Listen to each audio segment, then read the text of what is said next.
কিসমিস কাজু বাদাম খেয়ে আর বড় হচ্ছে না, তাই না? অনেকে ইউটিউবের বিভিন্ন ব্যক্তিবর্গের পরামর্শে হচ্ছে না। আমি তো ধরে রাখতে পারছি না এটা কেন হচ্ছে না, জানেন?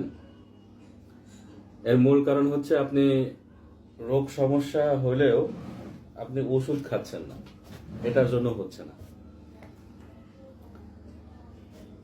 আপনাকে অবশ্যই প্রপার ট্রিটমেন্টের আওতায় আসতে হবে, যে ওষুধগুলো খেলে আপনি সুস্থ হতে পারবেন।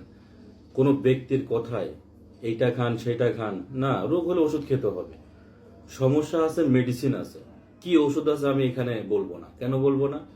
কারণ এগুলো অনেক প্রাইভেসি আছে। আমি কি চিকিৎসা দেবো সেটা যদি অন্য কেউ জেনে ফেলে তাহলে তো সমস্যা।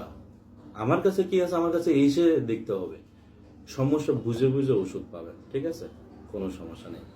তো আইসেন, টাকি মাছের মতো হবে ইনশাল্লাহ, সমস্যা নেই। তাও মোটা টাকি বা সই।